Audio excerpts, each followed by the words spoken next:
not just me. I'm Diana, though. This is Grace. And so we're going to switch gears a little bit. We've heard a lot about the demand for more country-level data. So we'll talk a little bit about that today. And we're pretty hopeful that this can contribute to continued country-level advocacy efforts, resource mobilization, and the continued case for immunization. So do you want to say anything?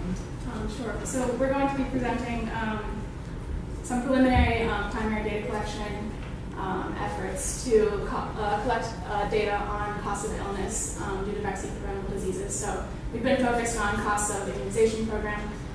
So we're going to shift gears here and look at the costs of illness. And we're hoping that this can be somewhat relevant, and some of our challenges that we've come across can be relevant in some of the immunization costing programs as well. So we'll hand it over to Sashi, who will actually be presenting through Skype, and she'll be able to answer questions.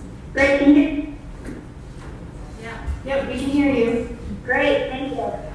So I'd like to present to you our work developing survey tools to estimate the cost of treatment and productivity loss for vaccine-preventable diseases. My name is Ozawa at Johns Hopkins School of Public Health, and please accept my sincere apologies for not being there in person. Let me start with a brief context of our Decade of Vaccine Economics project in terms of where we've been.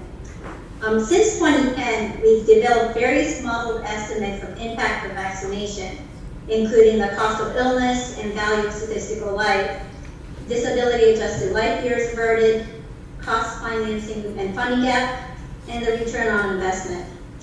And as part of this work, we've collaborated with numerous health impact modelers, worked with the steering committee of the Gates Foundation, Gavi, UNICEF, and WHO members, and we've undergone a number of expert reviews. And this has generated outputs for the Global Vaccine Action Plan, which estimates the impact of the decade of vaccines, that's 2011 to 2020, current decade, across 94 low and middle income countries for multiple vaccine support scenarios. Some of you may be aware of the latest results on the return on investment of childhood immunizations that we've released, where we found that the net benefits of immunization based on the cost of illness approach were 16 times the projected costs across low and middle income countries over the decade.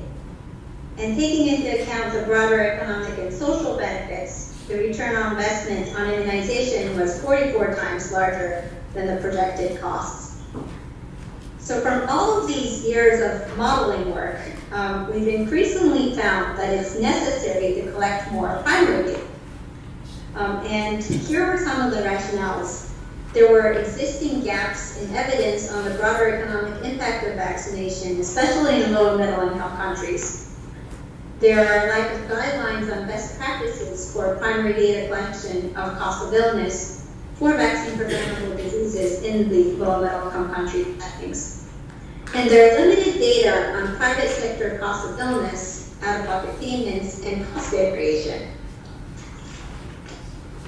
So in terms of where we're going next, in addition to continued model updates and support, we're now preparing for this primary data collection over the next 2 years. And the objectives of our data collection are the following.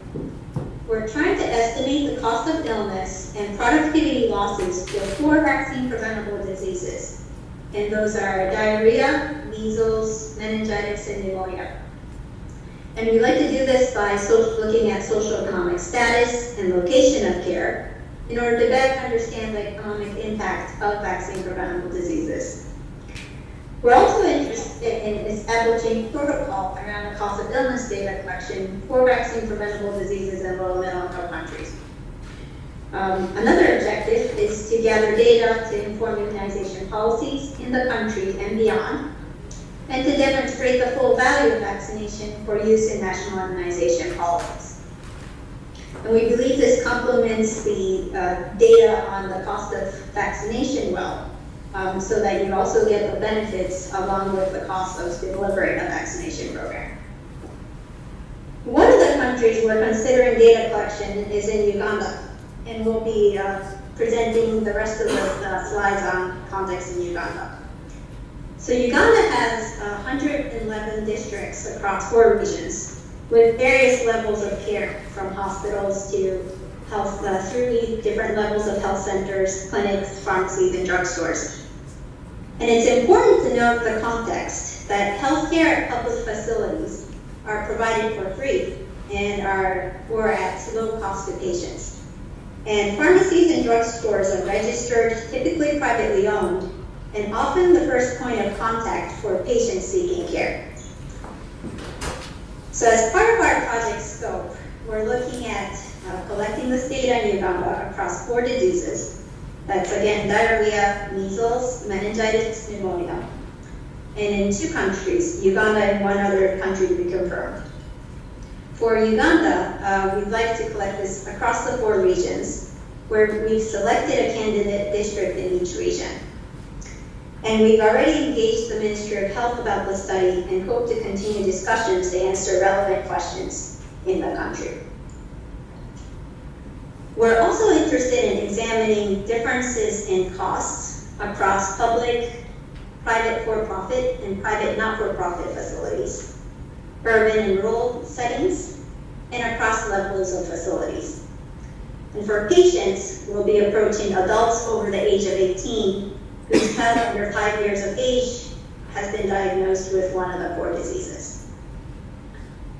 As for the current pool sample, we're looking to visit 48 facilities across 4 districts, that's 1 per region, with approximately 12 facilities per district for the facility sample. And for the patient caretaker sample, for pneumonia and diarrhea cases, we plan to reach 1,440 total caretakers. That would consist of 720 patient caretakers for pneumonia and another 720 patient caretakers for diarrhea, with equal representation across 3 types of facility ownership in order to get the differential cost by ownership. For measles and meningitis, the sample will really be based on the incidence of disease at selected facilities because these conditions are quite rare. As for the survey tools, which is the main topic of this presentation, there are 3 survey tools we plan to use. And that's the healthcare facility survey, the patient caretaker exit survey, and the patient caretaker follow-up survey. For the patient facility survey, we would like to conduct interviews with health facilities, managers, and staff, supplemented by a record review. And there are a number of different survey topic areas we plan to cover. Facility characteristics and caseload of disease. We plan to collect these across all facilities, and in particular those who will catch things like catchment area, staff size, available services and treatments, monthly and annual cases, services available for diagnostics and treatment.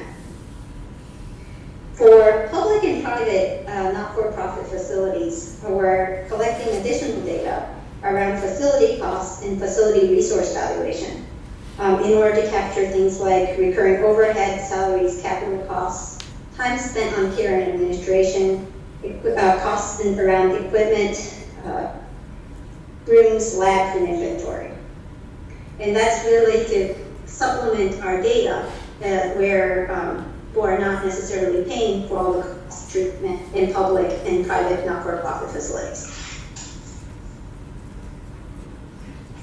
For the patient end, we plan to conduct this before patient discharge in patients or prior to the patient's departure for outpatients to caretakers. And the different survey topic areas include household demographics, that's a regular number of household members, educational attainment, caretaker characteristics, etc. Socioeconomic status, capturing household assets as well as income. Household expenditures in terms of food, rent, education, to capture both the non-food expenditure and the total expenditure. Cost of illness expenditures such as symptoms and severity of disease, treatments received, medical and transportation costs. And productivity losses in terms of time lost to caretaking, care seeking, and travel. So finally, we're also planning a patient follow-up survey, which will be conducted via phone 10 to 14 days after the patient exit survey to capture costs incurred after an exit survey and to discuss the impact of household economic conditions. And this will capture things like post-exit survey care in terms of the types of care and where care was sought, and additional medications that were purchased. Additional costs incurred may include treatment, diagnostic and drug costs, transportation costs, as well as productivity losses in terms of time spent on travel, caretaking, and care seeking. And we're also trying to capture method of payment in terms of form of payment and origin of funds. So those are the three main survey tools that we're planning to use.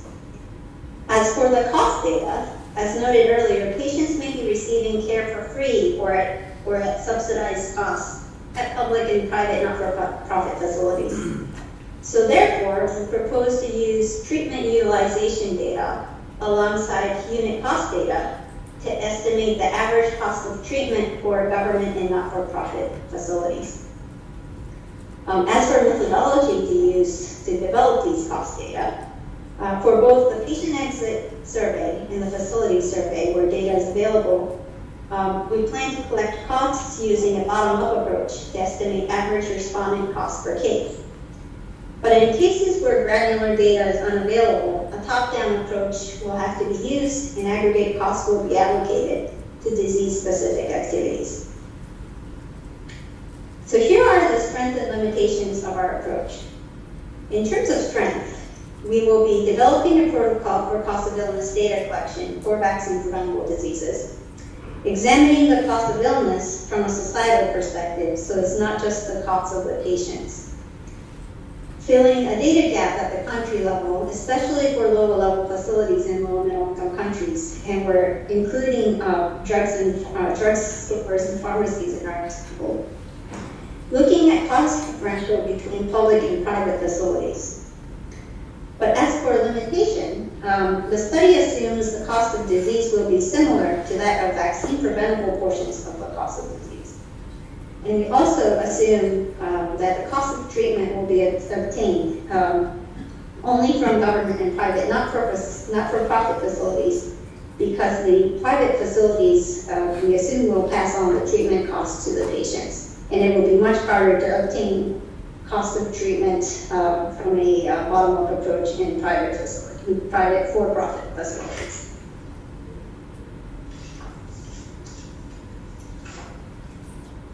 So we wanted to end this presentation with some challenges we foresee, where there may be some lessons learned from earlier studies that are presented at this workshops. One of the challenges will be combining the top-down and bottom-up costing approaches and how best to do so. Another is the varying data availability and data quality across different levels of facilities. Private sector willingness to share cost data may also be a challenge.